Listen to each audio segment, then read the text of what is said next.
Carrie Nelson is joining the conversation now. He's a professor emeritus at the University of Illinois. He's authored hundreds of essays and a number of books on issues like education, culture, activism, politics, and the Israeli-Palestinian conflict.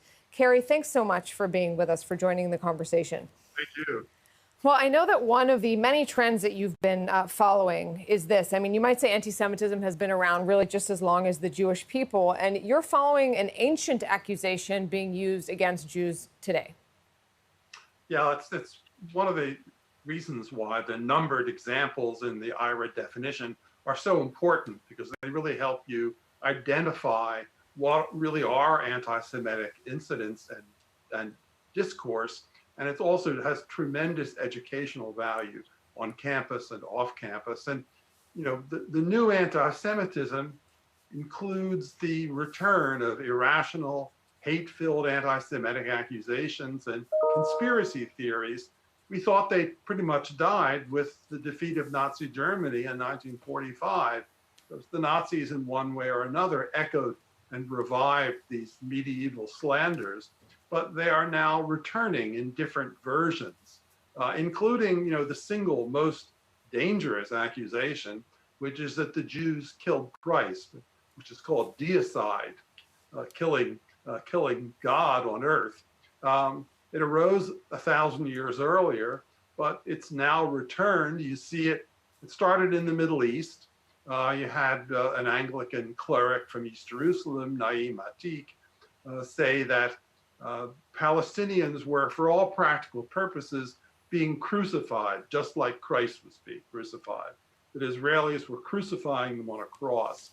And then that became condensed into a phrase, Christ at the checkpoint, to suggest that every time Palestinians were stopped for security reasons, it was the equivalent of a kind of crucifixion. That became popularized in the Middle East, and then it spread to Europe and the US, and it's now a kind of refrain that gets used in anti-Zionist attacks. Carrie, let me ask you, when you witness this kind of thing, these symbols being used, whether it's cartoons or otherwise, in your university, outside of it, what kind of a reaction do you see? I mean, is there some sort of collective understanding that this is not okay, or does it sort of go over smoothly? Well, I think you have to start with how people who use those symbols feel. And they feel joyous at the use of them. They feel that that it's wonderful to revive anti-Semitic slanders, especially if they can get a visual image that captures it. So, for example, it's now quite common in the efforts to blame Jews for the spread of the coronavirus, which is, of course, completely crazy, but it happens. So you get images of the Star of David redrawn to look like the coronavirus, and those have circulated on the internet. They've circulated in newspapers in the Middle East and the internet in Britain, the United States, and Europe. And I think that people who use them feel great about it. I mean, they really feel that they've done something. I think for any supporters of Israel, and of course, especially for Jews, it's very wounding to see those images. And even if you've seen hundreds of versions of images like that, and even if you've gone back and looked at how they were used in the 14th and 15th centuries, when you see a contemporary version, if you're a Jew, there's still a huge sense of visceral shock. It's wounding when you see them.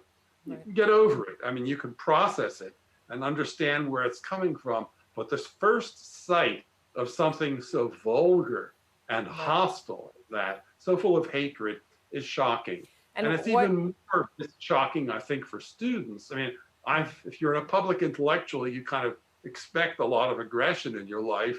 You stick your head up, you get criticized. But I think for young people and for people who aren't experienced at public debate, these kinds of phenomena are even more deeply wounded, and they can't process them so easily. Right. Well, Carrie, thanks very much for sharing your experience, what you've witnessed there as a professor, as someone on campus, and really what you're mentioning, especially with coronavirus, really harks back, reminds me to the beginning of this special broadcast with Susan Libby. She was telling us in the 1980s about her experience facing accusations that Jews were behind the AIDS epidemic. And here we see 4 decades later, these kinds of very ugly accusations and rumors rearing their heads once again. So thanks for being with us and sharing that story. And